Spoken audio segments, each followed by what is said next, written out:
In the heart of Owerri, on a quiet street, fringed with dying hibiscus and pothole-riddled asphalt, stood an aging apartment building of 4 flats.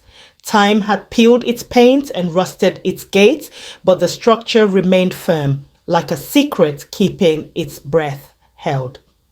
In flat 4 lived Obinna, tall, striking, and always impeccably dressed. He had the kind of beauty that made silence linger a second longer in conversation. A civil engineer by title, he rarely seemed to work. His flat, however, never lacked light or music and the soft perfume of something too sweet for comfort.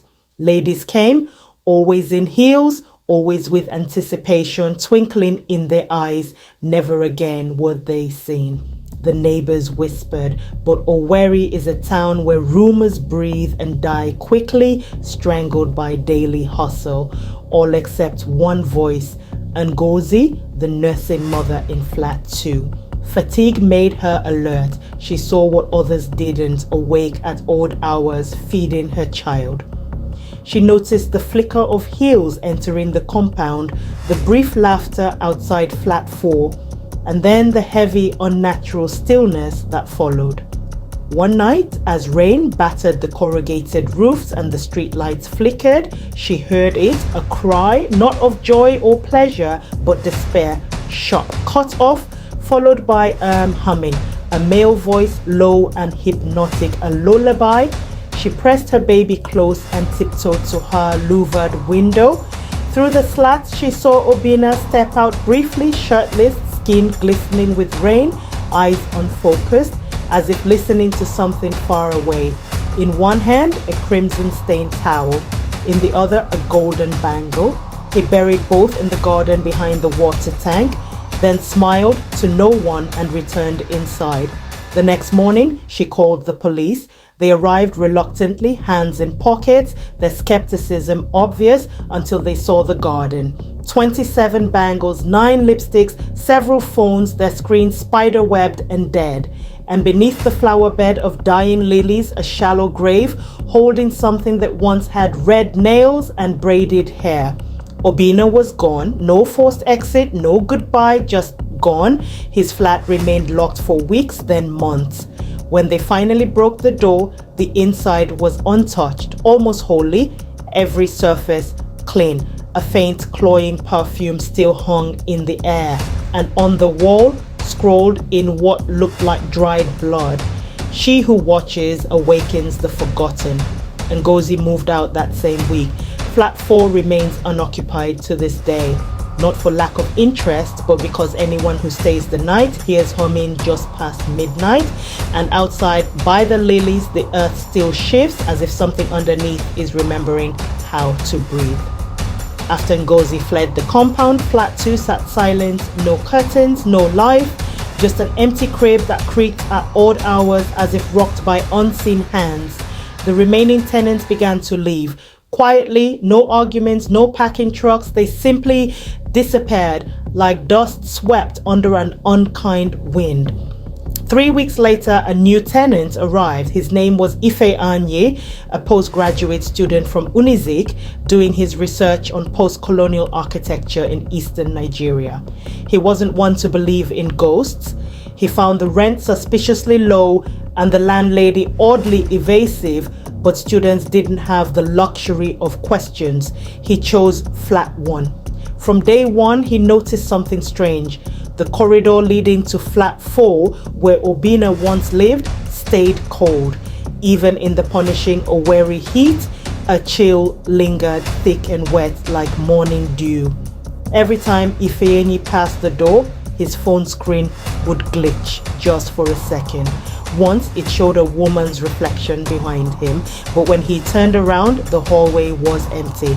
He laughed it off. Stress, he said, or maybe too much origin bitters.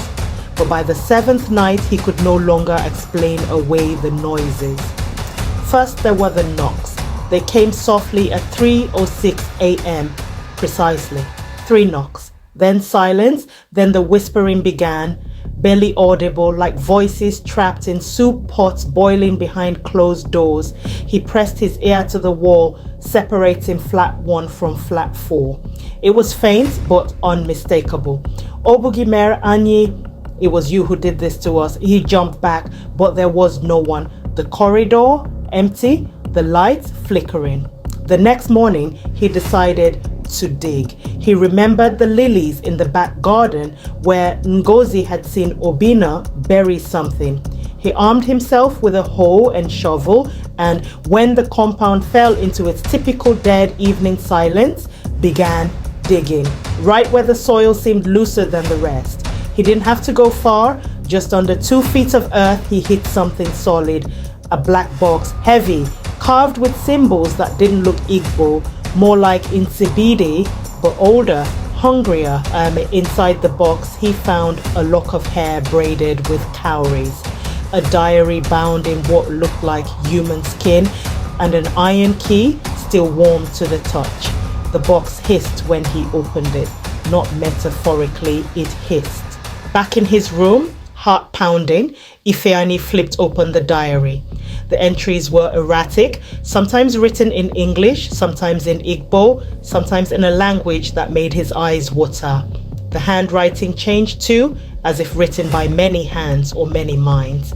The clearest entry read, "She came to me in a dream, skin white as ash, eyes like burnt offerings. She said I'd be loved by all if I fed her pieces of beauty. One kiss, one braid, one scream. I tried to stop, but every time I did, I woke up with blood under my nails." Further down, "Ngozi is watching. She sees too much. If she speaks to the wrong ears, the silence will end and they will crawl back to take me to the deep." Suddenly, the iron key on the desk vibrated, not fell, not rolled, vibrated, and from the corridor outside, flat 4's door creaked open by itself. He shouldn't have gone, but curiosity has its own gravity. Torchlight trembling in hand, Ifeanyi crept down the corridor. The cold deepened. Every step felt like he was walking deeper into a well. Flat 4's door stood ajar, darkness yawning behind it, and he stepped in.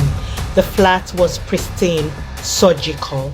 Not a speck of dust, not a wrinkle in the bed sheets. A faint scent of osugwu leaves lingered, mixed with something else, iron and perfume. Then he saw the mirrors.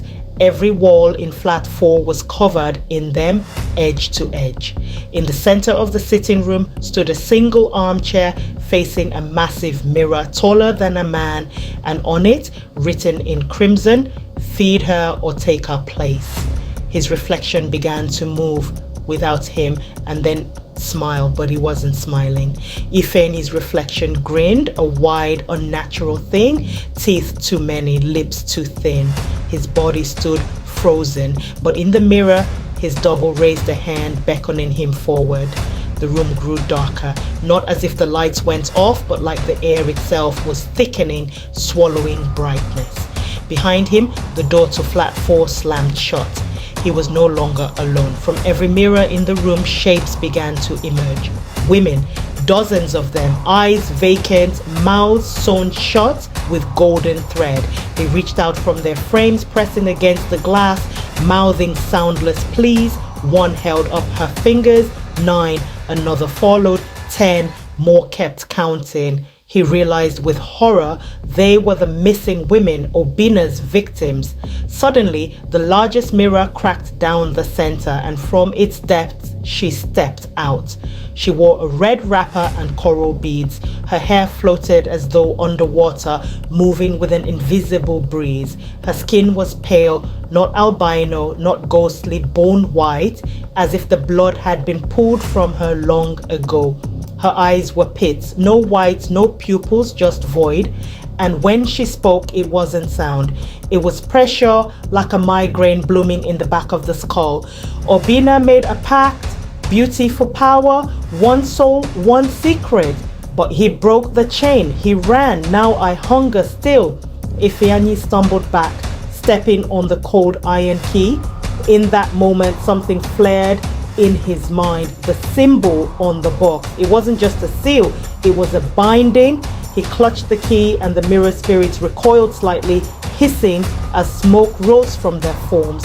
The diary had mentioned the deep, a prison maybe, a domain. He needed out, fast.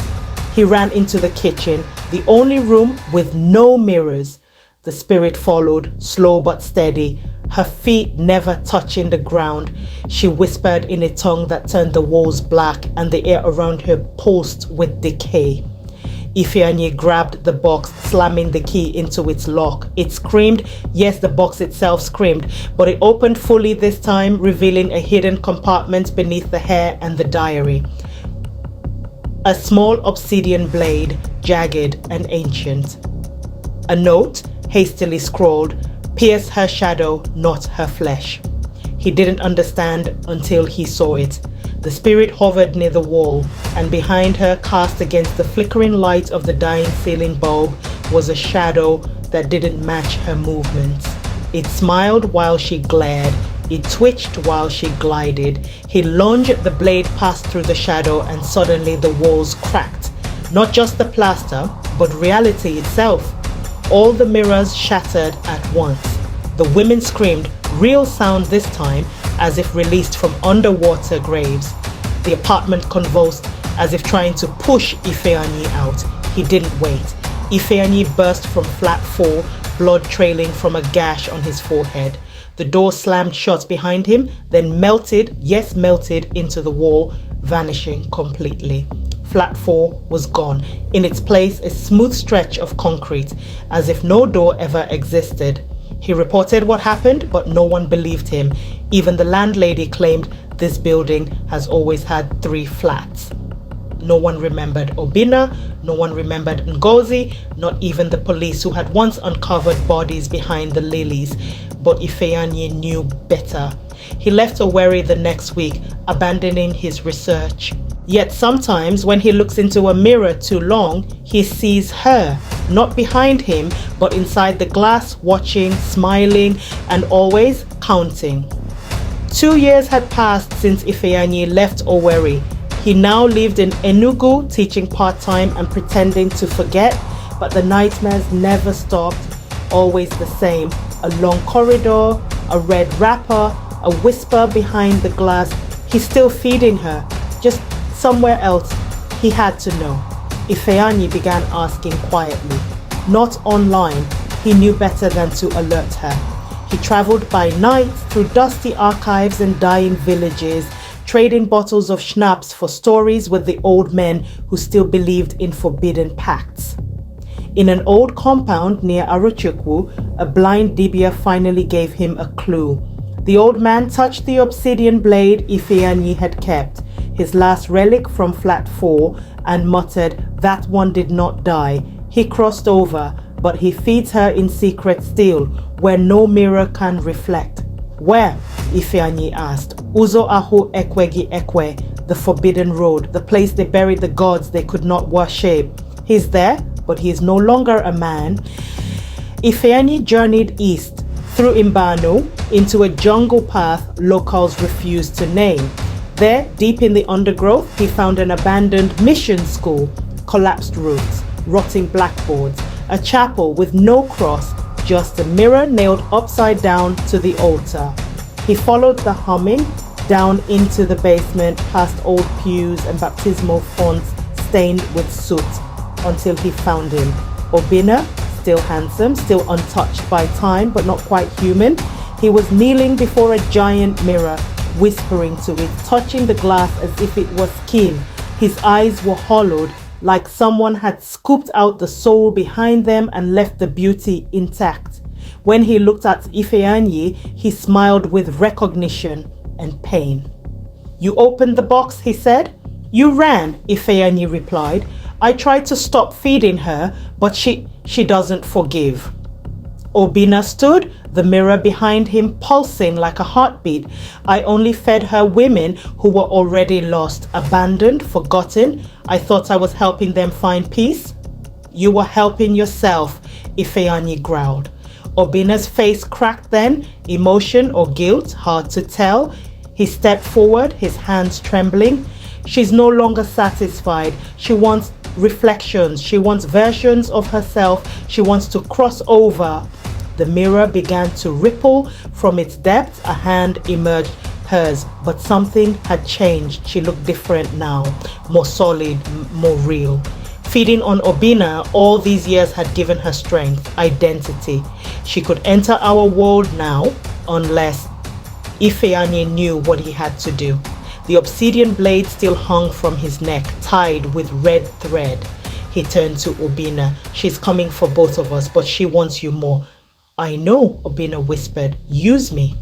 Together they etched a symbol into the chapel floor. Obinna's body, the vessel, Ifeanyi the hand, a crude final binding. The mirror screamed, the hand retreated, then silence, and the mirror shattered, exploding inward, shards pulling into themselves like a black hole. Obinna collapsed, smoke rising from his chest, but he was smiling. She's back in the deep for now. Ifeanyi held him until his last breath. Today, the mission school is gone, flattened by a government project no one remembers approving. Ifeanyi still teaches, but he no longer looks in mirrors. He covers everyone in his home with cloth, but sometimes in car windows or dark portals, he sees Obinna, not a ghost, a warden trapped behind the glass, watching, smiling, protecting the world from the beauty it cannot resist. Thanks for watching, and as always, kindly subscribe for more interesting contents far better than this. Until next time, bye.